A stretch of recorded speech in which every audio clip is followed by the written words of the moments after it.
Hey, welcome back, Faithful Politics listeners and viewers. If you're watching us on our YouTube channel, I am your political host, Will Wright, and I'm joined today by your faithful host, Josh Bertram. Howdy ho, Josh.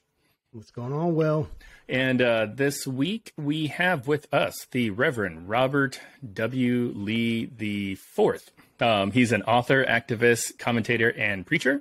His work has been covered by MTV, The View, The New Yorker, CNN, The New York Times, NPR, which, by the way, is like a state-approved or state-funded agency, according to Elon Musk, and countless other media organizations. So, and speaking of that, he's also a native of Statesville, North Carolina, graduate of Duke University Divinity School in Durham, North Carolina. He received his Master of Theological Studies in May of 2017 with a focus in practical theology and homiletics. Did I say that right?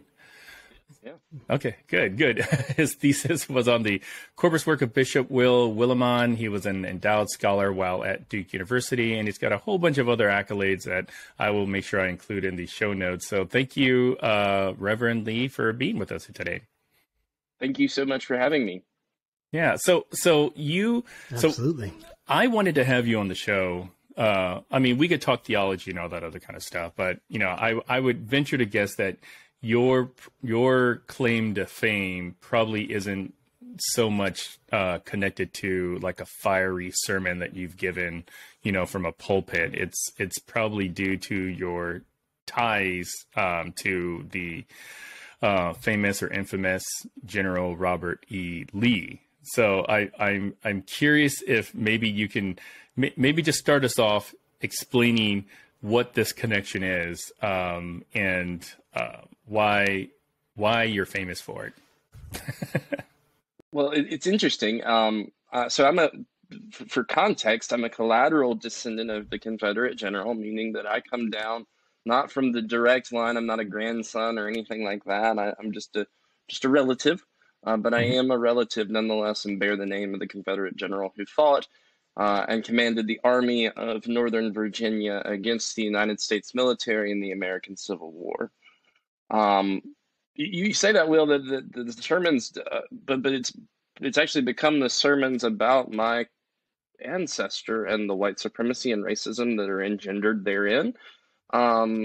That have made me who I am today and created this kind of space to be in public theology and to talk honestly about the things that have come out of, say, Charlottesville, or even as predates that, Charleston with the Mother Emanuel shooting. Those have been two kind of inflection points for me in my life that I saw my kind of public theology come to a head, and so it has been both preaching and this public realm of politics that I've been involved in. And I've been grateful for that because I actually think it's showing a way for other pastors, other clergy to address these issues in constructive ways rather than getting fired from their posts or, sent packing because they had views on politics. One of the things I consistently say is I believe the pulpit's inherently political. I believe what I'm doing is inherently political. I'm not out there endorsing candidates in the pulpit. That's not my job. I don't think that's anyone's job. But I do think it is our job to speak about issues that matter and speak about, how we talk about God is a lot about how we talk about one another. And that's not to say one another is God, but that is to say we see the image of God in each other. And for my part, I believe my ancestor failed to see the God who made a lot of people. And who created a lot of people. And instead, my ancestor, along with countless others in the American South, sought to enslave Black people on this continent on the basis of race. And that, to me, is just, at this point in our historic, it was not acceptable then, and it shouldn't be acceptable now. And that we're still having this conversation is honestly mind-boggling to me. Yeah, can you maybe just talk to us about your call to ministry, say, versus, your a call to the military? I mean, it would be pretty ironic if you were in the military and became a general, but you chose a different path, and I'm just curious about why people want to become pastors. I know I've had this conversation with Pastor Josh Because it's like, it's got to be the most thankless job in the world, like being a teacher or something. You're always fundraising, you're never paid enough, and you're doing work for the community that ostensibly should benefit the community. So maybe just talk about why you chose this profession. Well, there's this great line from Frederick Buechner, a famed pastor and theologian and writer, who said, it was never anything at all. It was a clamoring of ghosts. It was a lot of things that contributed. And I look back on the course of my life, and I don't see another way. Like, I couldn't be anything else. I mean, there's no other trajectory for me beyond ministry. So what Frederick Buechner says is this woman comes and asks him, were you called to ministry, or were you poorly advised? And kind of that same reality of you're always fundraising, you're always, she was wondering why anybody would want to do this. And what he couldn't tell her in that moment was that it was something worth dying for, even if he didn't know the name of that something at all. And that's kind of what it is for me too. Like, there's days that I don't know, why I'm doing this, why I'm even still in the game. I mean, there's moments where I'm like, I could be making a lot more money doing a lot different things. And yet, in that clamoring of ghosts, I still hear the voices of people who are saying to me, Rob, you were called for this. You were meant to this. Whether that's my confirmation mentor or pastors from years gone by, whether that's parishioners who I've served and been able to see the heart of God in. Sam Wells, who was dean of Duke Chapel for many years, he said the job of the church is to sing the song back to you that you've long since forgotten, that God implanted in your heart. And so for me, that's kind of what I've viewed my job as a pastor as, is to remind the church what the song in its heart is. And sometimes that's hard. Sometimes that's costly. Sometimes that's part of, doing this kind of public theology that I found myself in. And yet I wouldn't have it any other way. There is no other reality that is, there's nothing beyond this for me. It's my service to the church is part of who I am. It's really interesting too. I think of that Catholic priest who was a professor. They asked him why he served the church. After all this kind of realities that were so bad in the life of the Roman Catholic Church, and he took a drag of his cigarette and he said, "The church is a whore, but she's my mother." And I know that sounds really crass, but it's true. I mean, the church is this cantankerous, sometimes horrific institution, and yet it's what gave me life and purpose and value and meaning by God. That's a great line. Yeah, I really love it. That'll preach. Yeah, exactly. There is something to be said about being the church in a moment like this, where people have already counted you out, that I love being the church. So that's why I'm a pastor. Yeah, that's why I'm still called to ministry. That makes a lot of sense. I feel a lot of affinity with your story, because I've had many moments where I doubted my call. I thought, man, I don't want to do this anymore. But there's always that what did you call it? A chorus of ghosts, or yeah, a clamoring I totally of butchered ghosts. that. A clamoring of ghosts. Yeah, I like that, dude. You got some great lines, man. I just got to call you, and I'm just going to let you talk. Like on a separate one, I'm going to write down everything so I can have some great lines to bring into my sermons. Honestly, they're so good. And the church is a whore, but she's my mother. That's. But like it's true. Best, I mean, man. that's the thing. That's what's so compelling about these lines is that you get it. Josh, you're a pastor. Obviously, you get the. Oh yeah. You get the the long nights where you're thinking, how are we going to make ends meet? And then there's someone else who doesn't want to make ends meet. I mean, that's the point. Is the church is never intended to be perfect. The church is intended to point to that who is perfect. So, yeah, no, I love that. I love that, and I have this affinity because not only is am I a pastor, and I feel that similar sense of call that you're talking about very much resonates with me, but I am a Bertram, which means my legacy goes to Alabama, and deep Alabama, and I had several people that in my family that fought in the Confederate Army and fought under the authority of your ancestors. So for the same reasons, or similar reasons that he fought, and so it's interesting that you were named Robert Lee.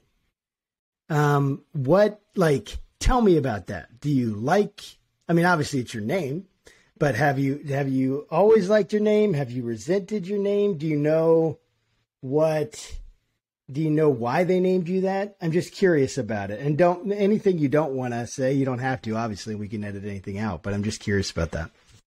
Well, the reason one of the primary reasons I'm named Robert Lee is because I go back 4 generations as Robert W. Lee. So I'm Robert W. Lee the Fourth. There is history there beyond that of the Confederate General, but it's impossible to escape the fact. I mean, I've always thought about that, Will and Josh, that if my name were different, I don't know if it would matter as much to me or to others. I bear that legacy, but the fact, either by vocation of my own choice or to stick with it, or the fact that I was even named it in the first place, gave me that weight that was able to engage this conversation. A weight that you didn't ask for. The weight that I didn't ask for or want. I mean, I didn't have a choice in this. One of the consistent threads of criticism in my life is, why don't you want to change your name? And it's like, why don't you want to change your name? That's what I want to say. Why don't you want to change about the bad parts about your history? We can't do that. I couldn't paper over this and say, oh my gosh, let's just, let's scrub it off and make it good. That's not how this works. That's not how any of this works. And so it is incumbent upon me to make my name a little better. My little plot of land, I'm never going to be more famous or infamous, as Will said, than my Confederate ancestor.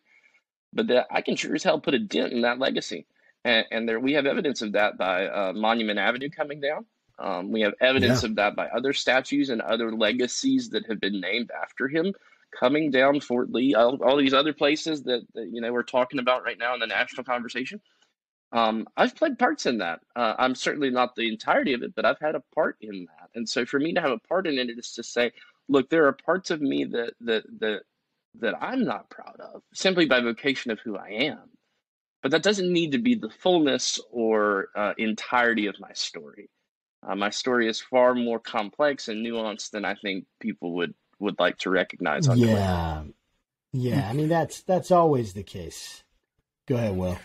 Yeah, since you brought up Fort Lee, I'm curious on your thoughts about that. So I'm very familiar with Fort Lee. We're based in Virginia. I used to work at Fort Lee, and I'd love to kind of get your take on what you think about the name change. Do you have any opinions about what you would have called, what you would have named Fort Lee into? Because kind of as an aside, like we interviewed the late Donald McKeechin shortly before he passed, and he was pretty instrumental in helping rename it Fort Gregg-Adams, and he also was the congressman for our district that I'm in. I had suggested to him that we would rename it Fort Stanley, since he is also a veteran, and it would cost them like nothing to change the name. He didn't accept that idea, which I'm a little offended, but I understand, naming a fort after General Lee and then another white guy named Lee probably wasn't what they had in mind. But I'd love to kind of get your take on the whole name change, specifically with Fort Lee. I think, I hope it doesn't come as a disappointment to you that I think we need to already move on, that we've gotten that. What I'm far more concerned with now, and what I think we should, as Americans, be far more concerned with, is that the statues, the names, the things on these buildings are just the start. And I know there needs to, and Will, you're right, don't let me discount, there needs to be a real conversation about who we're naming these institutions after in the first place. I trust and pray that the United States military went through serious vetting of all these individuals that we're renaming them after, so we don't have to do this in another 100 years. For whatever reason that might be, be it nefarious actions or improprieties or whatever. And I'm not suggesting that in the slightest on any of these people that are being renamed, but I just worried about that too. I was like, I hope they did some vetting on these people Sure. and made sure they knew everything they could. All that's to say, though, is for me, I think, as the statues came down, which let me parenthetically say, I didn't think would happen in my lifetime. I didn't think we'd be renaming Fort Lee in my lifetime. I didn't think we'd be taking down the Monument Avenue statue in my lifetime. To see these names come off of these buildings and statues come off their pedestals is nothing short of miraculous in my eyes. But that said, that's just the start, because there are other memorials and monuments to the Confederacy that are not in stone or plaster on buildings and paintings on buildings. There are monuments to the Confederacy in our school systems and how we educate people. There are monuments to the Confederacy in the healthcare system and how we extend healthcare, be it Medicaid or otherwise, to the lowest income populations who are disproportionately African American. There are monuments to the Confederacy in places like our prisons and our jails, where we do not extend certain rights and privileges therein to people who deserve those rights and privileges because they haven't been convicted of crimes yet. I mean, there's all kinds of realities that we're facing that we need to address, not only as issues of justice, but issues of history and historical relevance. There is historical relevance to these conversations, to almost all the conversations we're having. And so what can we do to be faithful and therefore trustworthy? As a white American, I'm acutely aware that walking down by the statue in my hometown, it doesn't bother me terribly. It's a statue to me. But that doesn't mean that my Black counterpart walking down to conduct business at the county office doesn't feel the same way. I'm just asking us to consider whether we're renaming things or whether we're having these conversations, that we do so with a sense of duty and obligation, not only to our country, but to each other, which in and of itself is duty to country. One of my friends, he's a professor emeritus at West Point. He wrote this incredible book, Robert E. Lee and Me. His name's Ty, and he's gotten to be a good friend. He's talking about these things.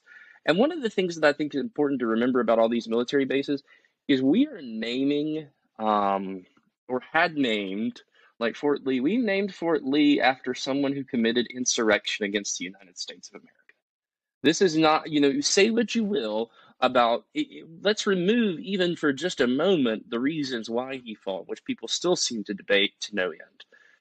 Lee committed treason and insurrection against these United States. His right to vote wasn't restored until Gerald R. Ford was president, because they lost the paperwork. I mean, it was posthumously restored. This man was, for all intents and purposes, worse than the January 6th insurrection, because it led to war, as egregious as January 6th was. So what we're seeing here is we're putting his name up on a building that we then house and supply and support our military with. That to me just doesn't make sense. That doesn't add up, and we need to be careful about that. We equally need to be ensured that people who are underrepresented in our military see their names up on the buildings. Robert Fort Lee, that's great. Makes me feel good. What would it mean to see, more, as we've seen with Fort Lee, women and men of color named for these facilities? All these different realities that people are facing in the military right now. Certainly my heart goes out to them, but we need to be honest about our history and therefore faithful about our future. That's really good. I was thinking about how you're telling your story and you had these key moments. You mentioned Charlottesville, and then you mentioned Charleston. And you kind of talked as if those were pivotal moments for you, but I'm sure there's been a process. What led you to be so outspoken? I know that you've mentioned some of the stuff, but even dig deeper into there, even like what was it like as your family growing up? Did that have influence? What was this process like of coming to the place where you realized, yeah, this is my legacy, and this is my heritage, and I'm going to basically speak out against the things that it represented, which makes sense as you're talking for sure, but that's got to be a process, either that started with you or your parents or your grandparents or something. Want to talk about that for a little bit? I think what's really interesting is that for me, it started really young. My parents are great people. I don't think they're inherently racist in the sense that, we were doing anything, again, really evil in that regard. I mean, I think there's a lot of racism that we can impact in a lot of ways that we don't intend. One of the ways that I think we didn't intend as a family to be racist, but it may have come off that way, was that we had help when I was growing up. I had a black nanny, which you can see me on the video feed, maybe on the podcast you can hear my voice. I'm 30 years old, so that was in the 1990s that I had a black nanny, a retired nurse from the local hospital who was looking for work. And again, that's not inherently wrong. It's just the optics of it. A Lee family has hired help in the 1990s just doesn't look the optics of it. And optics are important, regardless of what anyone says. They are important. It didn't look the best, at least looking back on it from where we are now in 2023. That said, I am grateful nonetheless for the life and witness of Janie, the lady who cared for me. It was her reading the Bible to me when I would fall asleep. It was her singing sweet hour of prayer, as if the sweet hour of prayer lasted longer than just the hour that she was rocking me to sleep. I mean, there was something there that was deeply, profoundly spiritual. And I remember one of the things that happened that really sticks out to me, even at a young age, was I started to develop a limp when I was little. I was walking kind of funny, and my parents took me to a podiatrist. They got me new shoes, everything. Janie got there the next week, and she said, "Actually, I think I know what's going on." What my parents had not correlated at the time was that Janie also had a limp. I just wanted to be like her. And there is this profound moment in my memory that is seared into my memory, and it will never leave me as long as I live, of Janie telling me that we're different. And she wasn't just talking about the limb. This lady would not eat from the same utensils as our family. She brought her utensils from home because she dare not eat after a white family. This was 1990, like 4 or 5 at this point. I mean, this is not when the help was said. That famous book was said. This was in the 90s, guys. This is, and so for her to tell me I'm different, I wanted to scream at her, "I'm not different," and I did. I wanted to say that to her. It's hard to tell a 3 or 4-year-old that you're different from someone you love. But what she recognized, and what I later recognized, was what she was talking about was the deep chasm of race, the profoundly deep chasm of race. That despite our best intentions, despite our best abilities to come together, it's still there. And so what do we do about it? We become faithful witnesses to people like Janie, to people like my confirmation mentor, Bertha Hamilton, who told me when I was later in life, when I was in middle school, had a Confederate flag in my room, and she told me, "Sweetie, if you're called to ministry, you got to take that flag down." I mean, the courage of that kind of, I mean, that can't be discounted in this moment in which tensions are charged, right? For someone of color to say to a white man named Robert Lee, "Honey, if you want to be called to ministry, you need to take that flag." I mean, that's courage beyond anything I've ever seen. And it's, so for me, again, it kind of goes back, Josh, to that clamoring, right? Like, there's people here in my life who have been able to remind me that even in moments where I felt like I was not bound to someone, I am bound to them and to God. So we are bound together. What is that James Taylor song? We're bound and we're bound. Like we're headed somewhere, but we're also headed there together.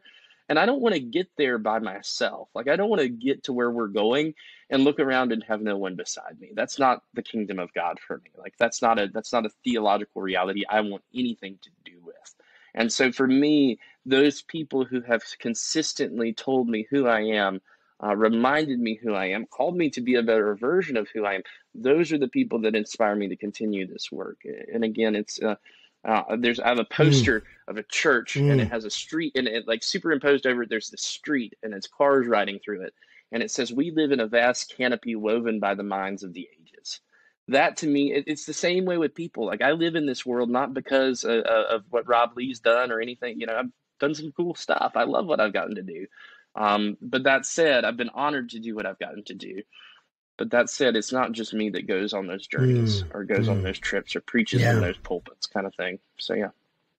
Yeah, I'm curious about your genealogical journey, because as one that kind of dabbles in genealogy myself, I mean, it's frustrating trying to do genealogy as a Black person because it's just hard. Yeah. And like my dad was born in 1928 in Oklahoma. And me just trying to, like, I never met my grandparents. So me trying to find out who my real grandparents were was a journey. And that's about as far as I've gotten, because if you look at census records and stuff, it's not always clear. The person that was filling it out may not actually be literate and probably have the person like standing in front of them fill it out for them. So I'm curious if you can kind of talk about how you did it, how you sort of connected the dots. I know that there's been a lot of debate from Confederate sympathizers trying to, say that you don't got the genes, or whatever, and yet like you've been able to prove that there is a relationship. So can you talk about like how did you figure this all out, short of just your name? Right. Well, there's a few things that I want to address about that. First thing is what the Confederate sympathizers didn't realize when they made that accusation in a very public way in a very public newspaper was that I slept well that night. I thought, oh my gosh, thank God. I am not related to that man. I can move on. And yet, if I think about it kind of theologically and in real terms, that you never really move on from the racist past that you wish to escape. That's not something you can do effectively. So the next morning I woke up kind of feeling a little bit defeated, but also recognizing too, the accusation that was leveled, the most famous one that was leveled, is that I'm not related to Robert E. Lee, and I'm making all this up, that I'm just, using my name as a connecting point. In some of those accusations, they claim that I'm related to someone else who also enslaved people. So to me, this is like the work continues regardless. I don't know why this is, are we going to split hairs here? I mean, I get it. Trust me, I'm trying to make light of it, but it's also serious too, in the sense that, how we talk about these things matters not about where we came from. It matters a lot more to me where we're going. And right now we're going to hell in a handbasket if we don't adjust course.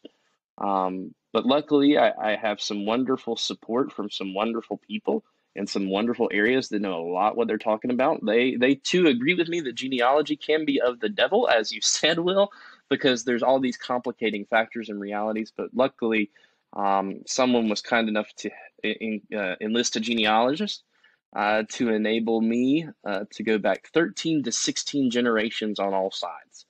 So you're talking. Wow. So you're talking not only my dad's side with his parents, and so we're going four trajectory lines from my dad's mom, my dad's dad, my mom's dad, my mom's mom. So we go back 13 to 16 as far as we can go in each route. What we find is not only a consistent theme that what I was saying was correct. I have not misrepresented myself. And in fact, a lot of what the Confederate sympathizers thought I misrepresented myself on was from articles that have since been redacted or changed or edited or what, however the newspaper wants to do it. And not only that, there's multiple connections. I mean, we're from this, I hate to make this joke, but we're from the South. You're going to see multiple areas of connectivity between me and the Confederate general, because lines it's not the same as it was now. There were people connecting in different ways back then, and that's all we have to say about that. But all that's to say is there is at least 4 connecting points to Robert E. Lee: cousinships, nephews-ships, however you want to, and we can get, there's so much semantics, and that's where genealogy becomes problematic. But all that's to say is I'm as confident now as I was when I started that what we have is what we have, and we have to do something about it. So. Yeah, it's so weird. I mean, like if I don't know, through my genealogy search, I found out that I was related to Hitler. I mean, I would be running as far away from that as possible. I would be be like, yeah, you're right. I'm not related to him, because let's get out of here. Yeah. This has to be a mistake, Right. But it's like you opted to lean into it. And I'm curious if you're leaning into it, was, sort of a spiritual or God thing where you're like, okay, like I can turn beauty from ashes, here, because I can, use the, I don't know, the famous nature of who that person was and say, hey, like there is grace, there's redemption, kind of under my faith. And it can be inspiring. I can reach an audience I normally wouldn't be able to reach and end up like on the MTV Music Awards or something like that. Well, I look at it this way, with the genealogy thing, there was a moment where I looked at all these people who were celebrating the fact that I was quote unquote wrong, that I'd messed it up, that I'd dropped the ball. And the only thing that I can come to as to why they were celebrating is because what I had said had hit home, and they just hadn't admitted it yet. Because they want me to be wrong, because that means they no longer have to listen to me. Well, that's not how this works. That's not how any of this works, kind of thing. The full conversation is that we have what we're doing matters. What we're doing is making a difference. Now, granted, there are people as I'm sure you have experienced in this country, who will never turn away from what they know about white supremacy and racism. They will never leave that reality. There are people in the church, which I can attest to, that think that this is not even a conversation worth having. But for me, this is a conversation about the salvation of our souls. I was, and maybe Josh and I, I don't know your background, Josh, but I come from the Wesleyan tradition, where works is important. We recognize that there are parts of us that are after our sanctification, and as we are being sanctified into the justification by faith, that we have works to do. I want heaven to be a place where I'm working, kind of thing. I want to be doing stuff. I want to be the kingdom of God come near as us to be working, right? And for me, that means that once we're quote unquote saved, whatever that means for some people, is that we have to become agents of change. Not only to bring salvation to others, but to bring salvation to the world. Because, as one of the things I believe, again, as someone raised in the Wesleyan faith, is that God's intent for the world is salvation. And that's not just humans. It's the whole of creation. What is it? It says in Scripture that the whole of creation is groaning for that redemption and that salvation. And so for me, I'm convinced that it's my job, not only as a pastor, as a Christian, as a citizen of these United States, is to ensure that my brothers and sisters and siblings of color have the opportunity to live, to flourish, because that's God's intent for us. There was a saint who said that the glory of God is a human being fully alive. We got a lot of people in this country who are people of color who are not able to be fully alive simply by vocation of this color of their skin and the boot of racism over their neck. And that's really concerning to me. Absolutely. We got work to do.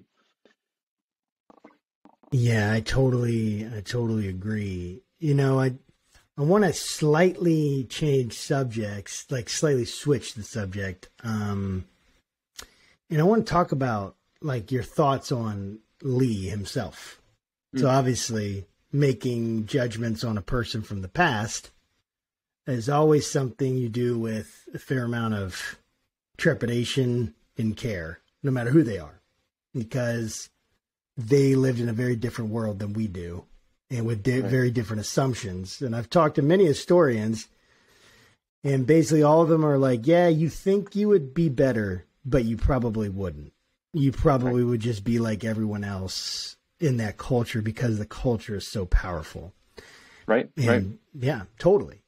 So, but he's quoted as saying that slavery was a greater evil to the white than to the black race. And while my feelings are strongly interested in behalf of the latter, my sympathies are more strong for the former. And he said that the fate of all these enslaved millions should be left in God's hands. There's emancipation will sooner result from the mild and melting influence of Christianity than from the storms and tempests of fiery controversy. So that's a quote, right? That's one little snippet of a whole man's life. Right.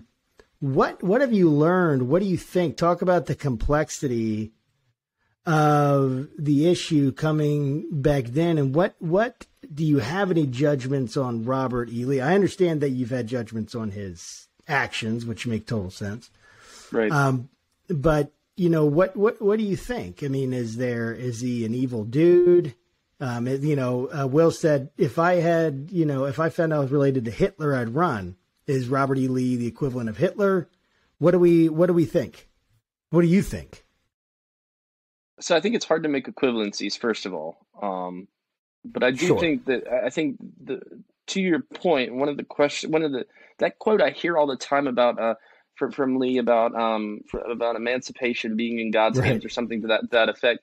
To me, that makes no sense, because I think of that famous line from a saint who lived in a villa a long time ago that said, "God has no hands or feet on earth but yours, no eyes with which upon the world to look with compassion." I mean, if Lee really intended what he said, he would have lived out what he said. One of the things that I found interesting, I was reading a biography of Lee, a generally sympathetic biography of Lee. From that was released a few years back, and I try to read both sympathetic and then like where I am about him, because I do like to at least have a balanced approach about him. I don't want to seem like I'm just this firebrand preacher who doesn't and has no will to back it up.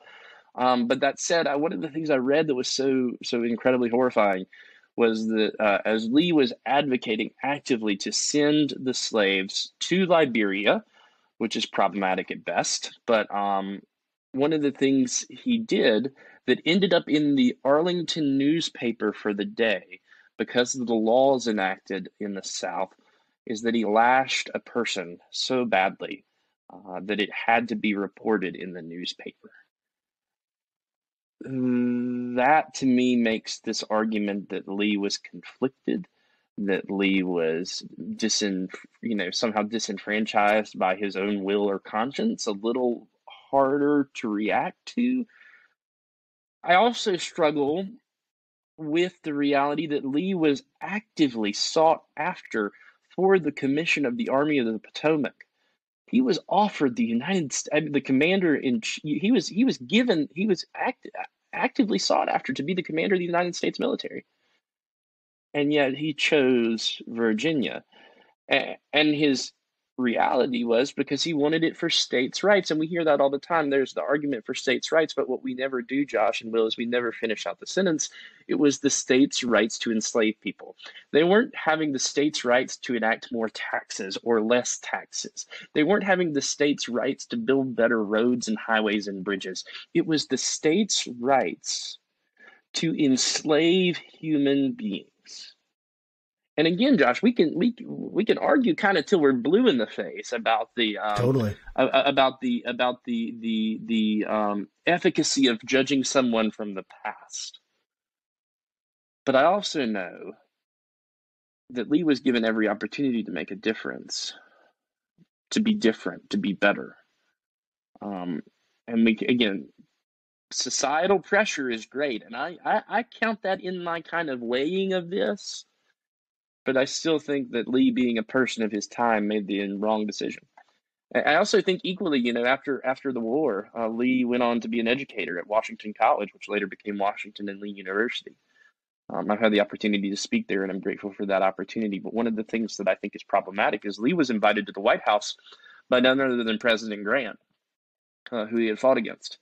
Lee was given opportunity to support Reconstruction as an effort so that it wouldn't fail, so that it wouldn't fall apart, so that we could enfranchise people who needed to be enfranchised.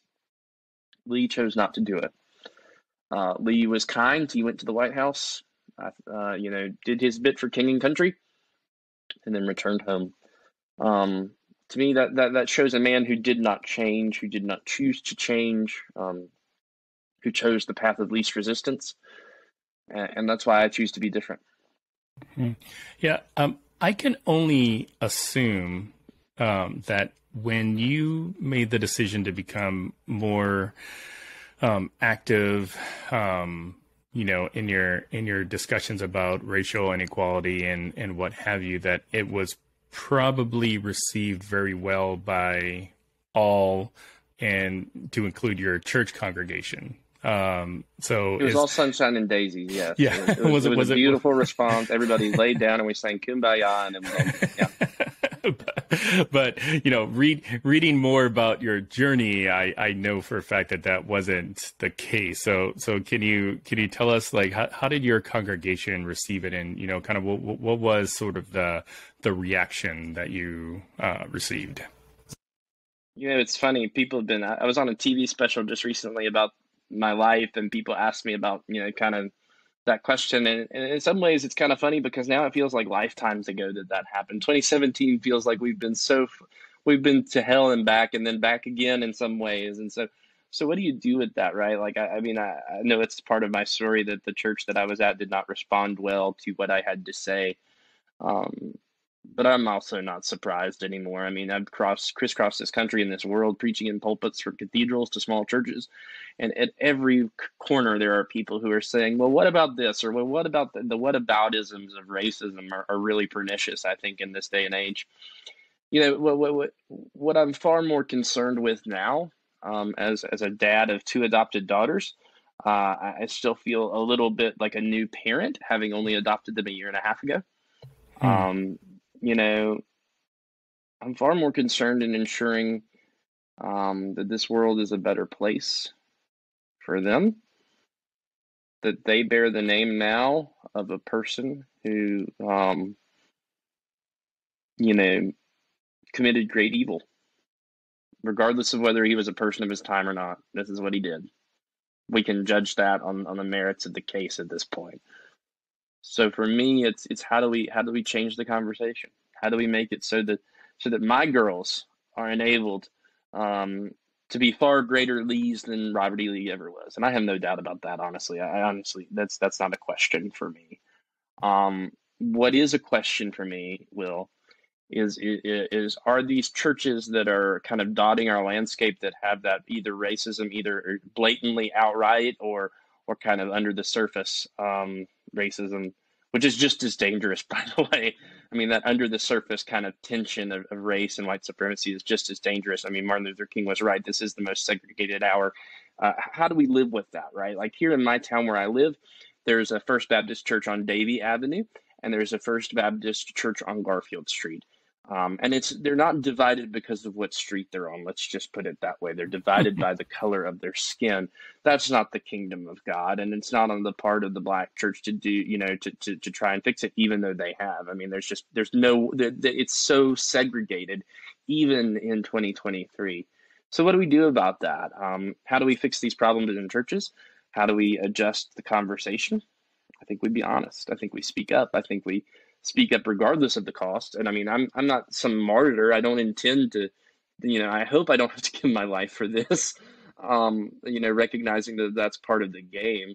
But I do know that in the end, I will be judged by my Creator, by how I brought people along with me. My faith is very robust and built in community. And it breaks my heart every time I see communities fall short of the kingdom of God. That makes a lot of sense. I definitely strongly resonate with what you're saying, and I appreciate you saying it. I appreciate your vulnerability and your willingness to take a stand and work. I know that all of the ways that we form, right, our ideas about the world and religion are a mixture of a lot of different things. Like, someone might say, well, I get my beliefs from the Bible. Yeah, sort of. You get it from the Bible that has been interpreted to you via whoever.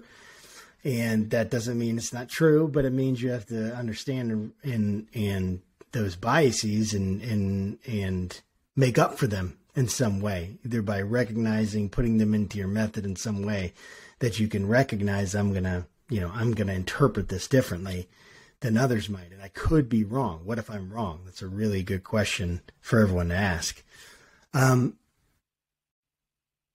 When you're doing, you've been trained in hermeneutics, you've been trained in homiletics, and you've been trained in how to understand the Bible. How has your reading and interpretation of the Bible, how has that propelled your passion to pursue what you've been doing? I think two passages come to mind that really kind of craft a hermeneutic for me about this issue. And the first one is in Acts.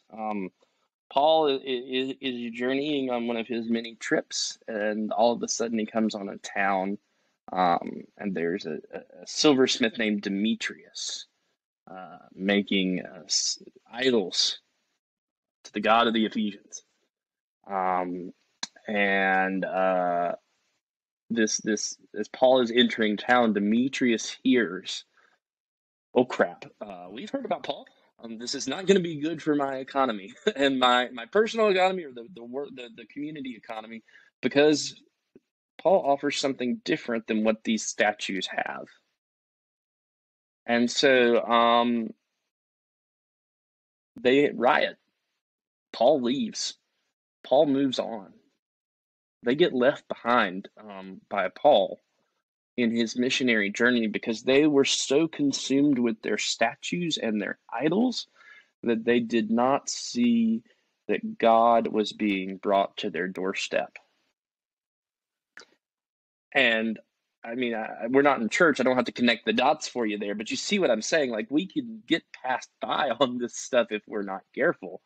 We can miss the point. We can miss the conversation if we're so consumed with these monuments and these statues and these idols of white supremacy and racism and hate.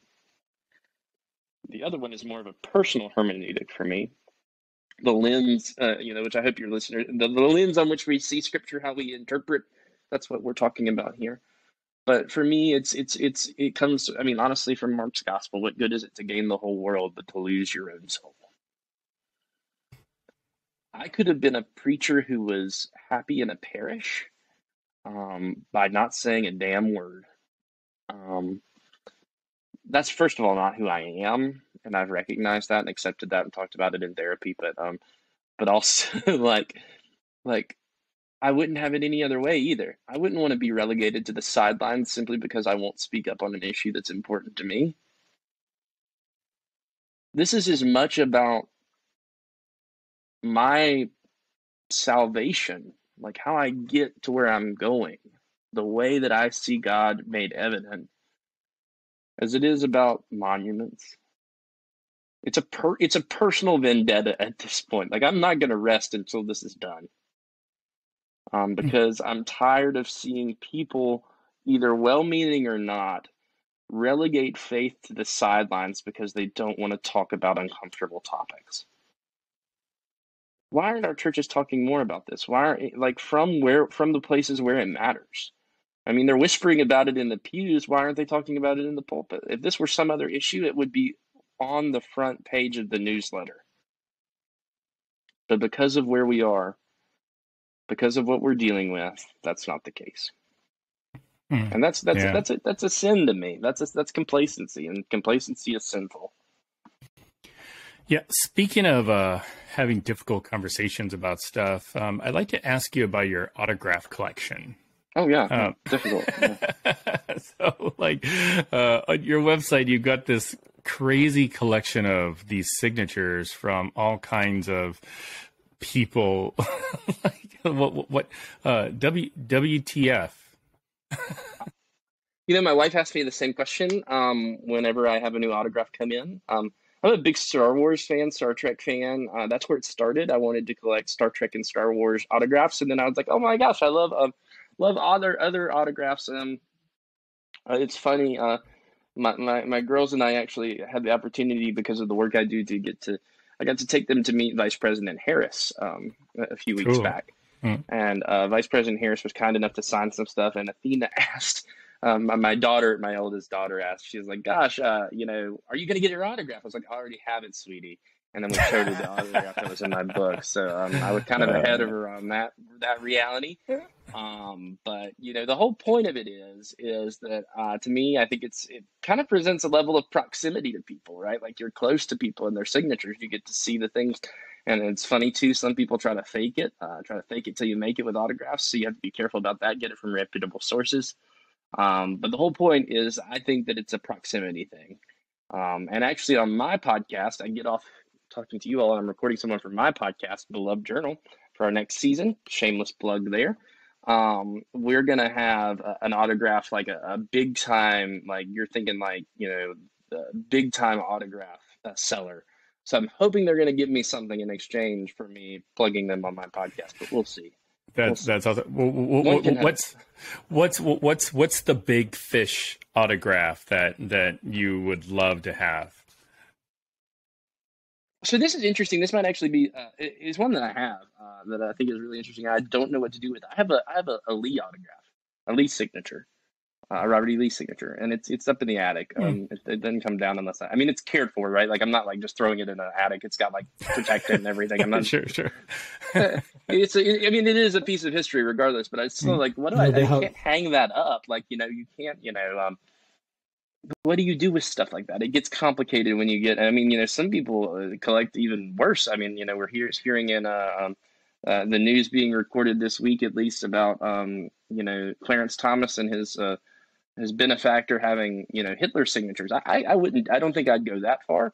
I feel icky about having a Lee signature, but I mean, there's a little more connection there. I feel like that I can at least not know what to do with that, but that's interesting. There's all these conversations about, how do we ethically kind of, talk about these signatures that aren't as great? Because there's obviously people who have signed things that aren't great. So what do you do with them?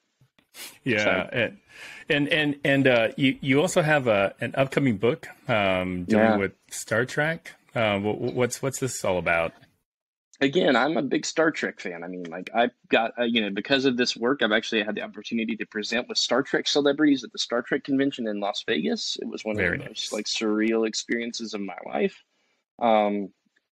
But I got to talk about issues that matter in relation to Star Trek. And so that book is kind of born out of that and is a theological guide to how we live life in the 21st century in the hopes of what will happen in the 24th century. So, yeah. Which Star Trek is your favorite? Obviously, The Next Generation is the correct answer, but I'd like to get your take. So Will, I need to send you a copy of my book, Ascend by Any Other Name, Reckoning with Racism and the Heritage of the South, because it opens with me watching A Measure of Man, which is a Star Trek The Next Generation episode where they're trying to determine if Data is an android or a human being. I mean, like this is where I connect the dots, right? Like that. But I was watching it with my dad, and that was so cool that it connected.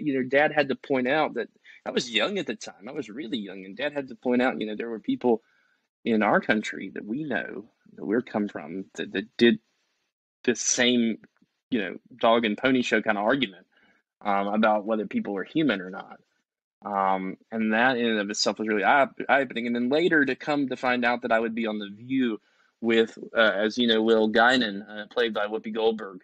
When I got off the stage, I sent her an email thanking her for the opportunity to be on the show. She sent me an email back signed as Guinan after finding out I had been a big Star Trek fan. And that in and of itself, I mean, that should be framed somewhere in the annals and the museums of my history. It might need to be framed in real life, but I still have that email, and I celebrate the fact that I got to talk to Guinan. So, yeah. That is awesome, man. That is so cool. I want to ask about another really controversial topic. Okay. You were on the MTV Music Awards. Talk about that. The MTV Video Music Award. Wow, that was. The interesting thing that I've been telling people about that lately is I actually wrote what I said, so I stand by what I said. They gave me the opportunity to say, hey, we'll write this for you, and I actually said, let me give a stab at it. The other thing, Josh, I'll tell you that you might appreciate is that I was going to wear a tie that night, and if you see pictures of me, I'm not. And that was all due credit to my wife, who said, Rob, you are a pastor. This is the biggest pulpit of your life. You need to wear your clergy collar that night. And so I did. And in front of 5.64 million people, I said, as a pastor, I'm convinced it is our moral duty to address these issues, and I listed them in confronting our original sin. I mean, I was using deeply theological language on a show that hardly had any theology on it. And yet that's exactly where I needed to be, right? Like I have no question in this moment, looking back on it, that would not be the place I should have been. I was where I needed to be that night. I met Susan Bro, who I'm still friends with today. I hope your listeners will be in prayer for her. She is very ill. But she's been, I mean, to lose her daughter, Heather Heyer, in Charlottesville, it's hard. It's obviously very hard. And my heart always goes out to her, but she's one of the strongest ladies I know. And you continue to press on, as we all do, because none of us make it out of this life alive, but we can do some damage to the powers that be while we're doing it. So.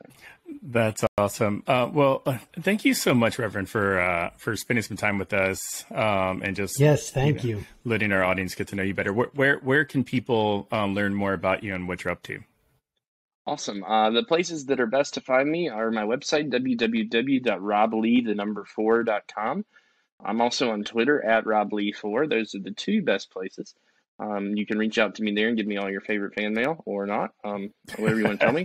I can tell you some of it will be read, some of it will be trash, but that's part of the game, right? Like, I mean, sure. We've all got all kinds of people who don't like what I'm doing, but the point of it is that we're doing important work that's changing the conversation. And I'm grateful to you all too for your podcast. You guys are doing some important work of bridging gaps that are needed and necessary in a time like this. So thank you guys. Yeah, thank you. And we can definitely relate. I mean, we've done series on CRT and abortion and had sort of both sides arguments, and we get hate mail from both sides, actually. So, congratulations to our audience for having it's great when everyone hates you. It's nice. Equal opportunity hater kind of thing. Yes. Yes, no doubt. Well, thank you again, Reverend, for spending some time with us. Yes, thank you so much. And and we will see you here, guys. Bye.